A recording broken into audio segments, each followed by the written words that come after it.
Is traveling a hobby, a lifestyle? I don't know. As I said earlier, You I love the love the destination. destination. But that journey, I'd rather avoid it. But you know, many travel lovers pick traveling as a hobby. They just love it. While this sounds great, can all ask ourselves, is traveling really a hobby? Is it an adventure? Is it a learning space? What do you make of it? It is all of those. Anyway, you are a traveler, so Exactly. Exactly. But all that is dwindling now as I get older. I think I've done my fair share. I know, not when they call for another boat cruise. Anyway, joining us this morning is Yinka Folami from the National Association of Nigerian Travel Agencies. Thank you so much for joining us this morning. Thank you very much, Ayo. Thank you very much, Auntie Aleo. You're welcome. You're welcome. Is traveling a hobby or a lifestyle? So before I go into that, I would also like to state that I'm also here in my personal capacity. Okay. Yeah, as the Chief Executive of Travel and Logistics Center. Okay. You said a lot of things, but I'll just help you. I'll help you put it together. Travel is life. Travel is life. That's it. It's and I would always say that it's the most essential tool, yeah, to life, and it's integral to existence. Because if you look at the simplest definition of travel, this point to this point, there's a friction of distance, right? So anything that takes you from this point to that point is travel. And it's always been there. I think it's the only thing that will survive humanity, if there is anything like that. So it is life. Because humans will always move. Humans will always move. At least you move from And there would always be a friction of distance. COVID started and we said, oh, people will still travel. Just like Antalya will still go on that boat cruise. So it is life and it's essential to lifestyle. You know, okay, we'll talk about the lifestyle bit. Perhaps we should even plunge into it. How is it a lifestyle? Because, many people, when they travel, okay, let me put it this way. There is a culture a sizable number of people have, which is when it's time to go on vacation, they sell their leave, collect the money, collect their, what's that thing they collect in the Leave allowance. Leave allowances, and stay at work. A good number of people do that. So perhaps the essence of travel or traveling is lost on people generally. Yes, well, I think you are speaking for our generation, yeah? Okay. And, a quality company will not allow it. A quality company should not allow it because your leave, is integral to your work-life balance. Mm-hmm. So every good company understands, that there has to be a balance between the four major quadrants of life, yeah, which are work, that's the first one, your family, friends, and self. So a good company will, in our own time, so things like that happen. But with the millennials, nah, they want experiences. They will not give up their leave and allowances, for money. They would like to see the world. They want to see the world, and every time.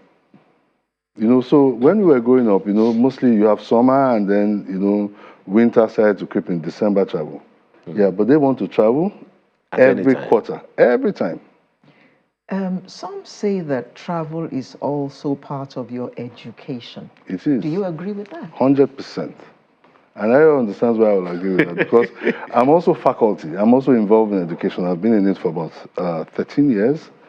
I am faculty of the Business School Netherlands.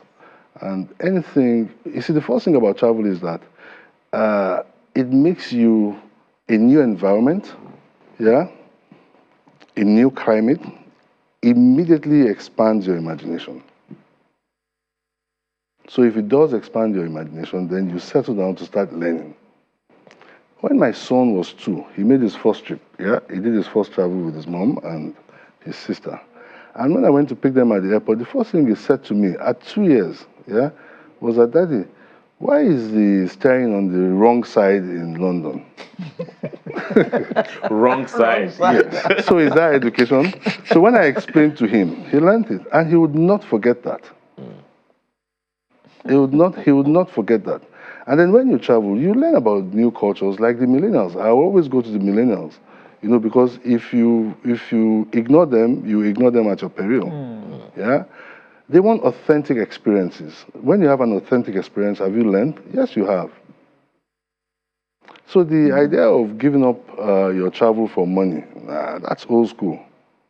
Okay, well, let's grant it, but because one of the realities, please correct me if I'm wrong, a number of people want to travel, most certainly, but then they naturally also consider the costs of the trip, and with the exchange rates and having to travel to various parts of the world where the exchange rate is not has a cadence on its own. You don't know what the naira is going to be to whatever currency in whatever part of the world other than the dollar. So people, is that a major consideration for you? Yes, it's major in your considerations, but anything good to you must cost you something. Yeah, and when we say travel, we're not talking about Europe, America. We'll come to Nigeria. Nigeria. There's something called staycations. Yeah, there's something called staycations. It became very popular, during COVID and immediately after COVID. And research shows that it will stay there, for long. So there was a time I used to go to Calabar. It was an experience for me, particularly the food. We'll come to Nigeria, but let's go to that. Those are that. Because, I think we have a foodie on our hands. No, we'll get there. But So when we say travel, when we say travel, it doesn't have to be as expensive as you expand it. It could be travel within Nigeria. How many states in Nigeria? Okay, maybe because you're in media. You'll be surprised that some people have not left Lagos. You mean their local government? Yes. So travel is not necessarily about Europe and America, and there's also something that is really coming up now. We are looking at intra-Africa travel. A lot of us have been to Europe and all of that. Yeah? And you'll be surprised I've never been to Ghana. How much will it cost me to go to Ghana? And everybody goes to Ghana and they have good experiences. So it depends on what your consideration set is. Yeah, I agree that it can be expensive, particularly now, and we probably will come to that, or maybe you invite me on another whatever. So, but whichever way, you can't discount the value of travel. Okay, talking about those values now, you've told us about the education and everything. You'll talk about staycation in a little while, but generally, when people talk about travel, they think about going outside the country. But as you have mentioned, and I actually saw a video in the course of the week that had a sling of various exotic places in Nigeria. I was surprised that, okay, so we do have such. So in terms of, when it comes to traveling, what are the reasons people should give themselves for the need to travel?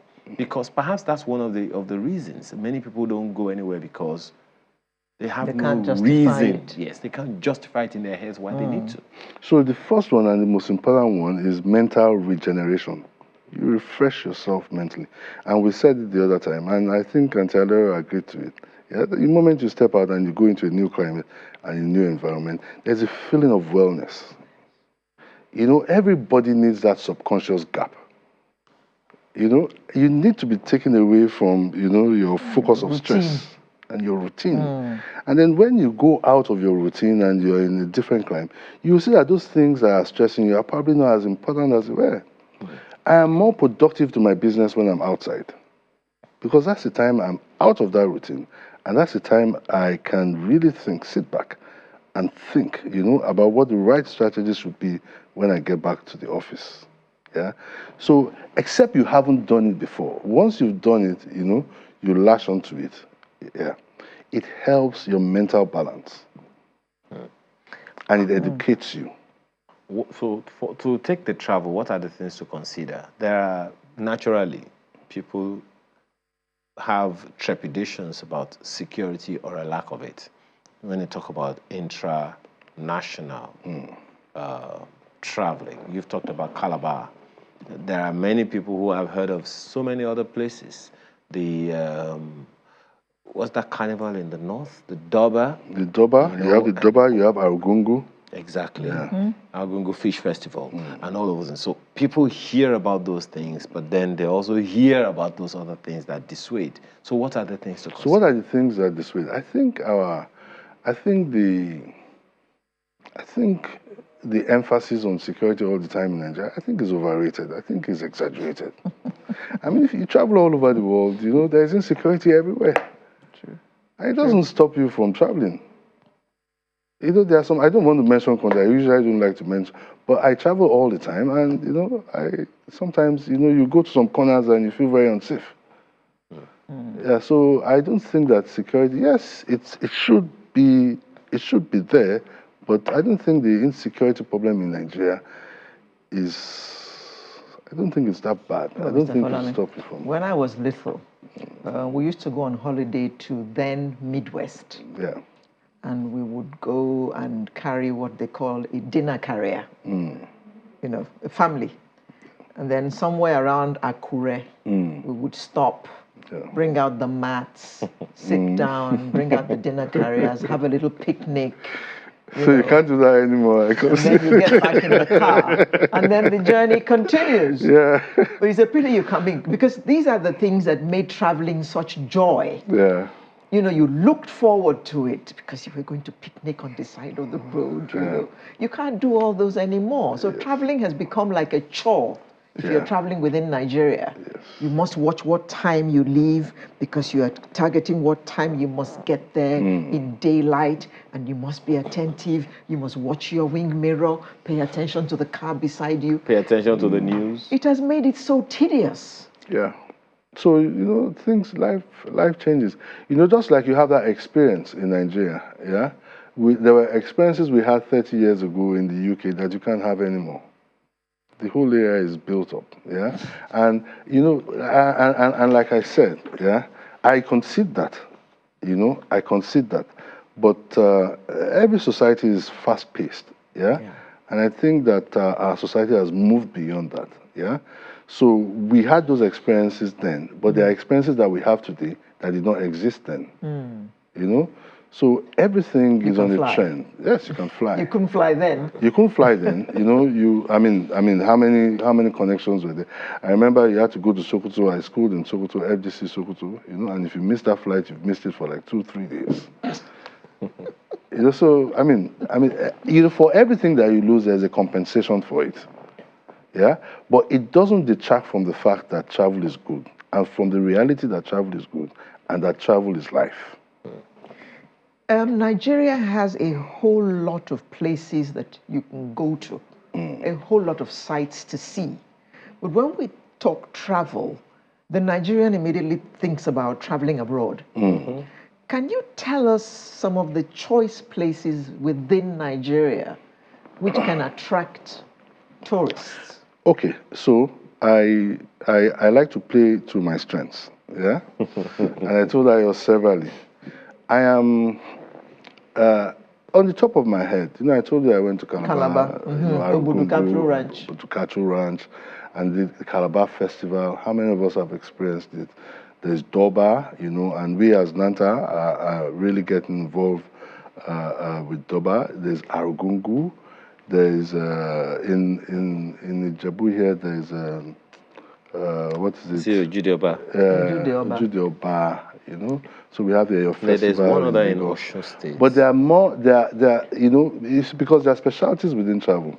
There are members in our association, NANTA, National Association of Nigeria Travel Agencies, that are more competent than I am on inbound tourism. And, you know, you'll be excited, particularly the young members that we have. You'll be excited to have them on the program because, you know, they will just blow your mind with the number of sites. Yeah? I mean, I went to just, you know, what is it called? Olumorok. Yes. You know, I only visited the Olumorok about 3-4 months ago. That was my first time. Well, I've been to the Warm Springs in Ikogosi. Ikogosi. I haven't been there. I couldn't believe it. Yeah. Water coming out of the ground and it is warm. No, Not too. Not be say then toxic. There's confluence. There's hot on one side. There's So I should, if you just permit me to come, I maybe what I should have done, and I could send like 2 copies to you. You know, we had this brochure. We visited as Nanta. We had a stand in the World Travel Market, WTM, in the UK. Yeah. So we had this brochure, which is a compilation of travel sites or tour attractions in Nigeria, and it was very exciting. You know, to visitors from other parts of the world, you know, and with a lot of commitment. Oh, we're going to come to Nigeria, and they are not thinking security like we do, you know. So I would send that to you. I will send like 2 copies to you. It's a comprehensive list of our tour sites, yeah. And then maybe next time I'm coming, I'll probably come with somebody, you know, that can discuss that more, particularly the younger ones. But there is a lot. There is a lot to Nigeria. Now, you've spoken about, all of these things, and it's actually, I'm beginning to consider the possibility of maybe we like travel, because I love. You spoke about staycation the other time. Yeah. What does that mean? Staycation means when you holiday within your country or your local environment, and it's growing now, and then it will help the local economy. You do that? Oh yeah. So okay, I'll tell you. My wife, she always tells me that you have a travel company, but you don't like to travel. So she travels a lot, and my children travel a lot, and she will just go and check into a very good hotel for a weekend, and she's sitting in Lagos with the children. A lot of people are going to Akudu, some people go to Ekpe. It's a change of environment, and you'll be surprised at the quality of the facilities that are in these locations. All you just need to do is to contact the right people that can put these tours together for you. Yeah? So I also talked about Calabar. I go to Calabar, I was going to do a business, some business with the government, so it took me there a lot. And anytime I went, I actually looked forward to going, Even when you go to Abuja sometimes, you have this different air, because sometimes when I go to Abuja and I'm not very busy, you have this different air, and you think like you're on some form of vacation. So staycation is when your holiday is within your locality, yeah, or your country. Let me make a comment that when women don't have to clean the house, cook, look after husband, look after children, when they don't have to do that, that's a wonderful vacation. And they're on vacation, yeah. So you can actually vacate at home. Anyway, No, you can't vacate at home because you're going to cook because you're going to cook, and then something to draw you. In other words, but you can vacate in Lagos. Yes, you can in Lagos, and she does that, and you'll be surprised at the number of people that do that. Some people just they go out for the weekend with their whole family, and they're out for the weekend. Okay. And COVID made that popular, though. Staycation. Okay. COVID made that popular. Yeah, because we're all trapped in our houses. And the moment the hotels are opening, people just got out. People went out for like a week. Prisoners. Yeah. Let free. So now, there is a sensibility that people may need to pay attention to when they have to travel. There was something very valid you said the other time, that it's a whole new environment when you move from where you are to another place altogether. Each locality, each geolocation has its sentiments, sensibilities, and sensitivities and all. So what are those things that you would recommend that people, as they plan their leave, because I know that companies are already collating leave, what's it called now? Leave schedules, for the entire year. So what are those things you would recommend to anyone when they choose a place? What are the things, when they choose a place to go to, what are the things that you would recommend that they look out for, pay attention to as they plan, even before they get there? Well, the first thing I do is that the first thing that hits me that it's a hotel. What kind of hotel are you going to stay in? Is it a chain hotel? If it is not an environment that you're conversant with, I would always recommend a chain hotel, because the chain hotel, most of the time, they are run by quality standards. Most of the time, you find, you can predict what to expect, yeah? So what attractions, what do you want to do there? I always go to the millennials. The millennials don't want to shop like you and I. They want to spend their money on experiences, yeah? So if you are that type of person, you want to know what kind of experiences you will have in those locations. You also want to put, security, on the burner. You want to put security on the burner. And I always advise, you have a chaperone when you are abroad. And it's very easy to get that done now. Just work with a professional, travel consultant or a professional tour manager, because we have relationships. We have relationships there, destination managers that we work with. Yeah. So whatever you want to do, the experience is there, the guide is there, and the protection is there. Even South Africa, it's easier to go to South Africa now because the issue of security is now on everybody's mind. Yeah. And you find a lot of the tour guides, they are conscious about it. And when you're out with the tour guide, you're fine. Most of the time, you're fine. So when you are going to an environment that you are not conversant with, it is better, to be guided by the locals. When you spoke about accommodation just now, give us your thoughts on this phenomenon that's getting more and more popular, the Airbnb, instead of staying in a hotel like you mentioned. Okay, so I wouldn't, and with respect to, I think I prefer to stay in a hotel because I want to be taken care of. I don't want to go on a holiday and be cooking. No, I don't want any responsibility on me. I don't want any responsibility for security. I don't want to, have you shut the door? Have you locked the door? No, I haven't. So I would always go. If we go in as a family, we will probably take 2 rooms, and those rooms, the standard rooms, then they are adjourned. And then if you want to eat, you just order it. What are the vulnerabilities that people may be tempted to get into, which they need to be, you would suggest that they be careful or cautious about? I don't understand. Can you take that question again? What are the things that you think people might be vulnerable to that they need to pay attention to in order to take precaution?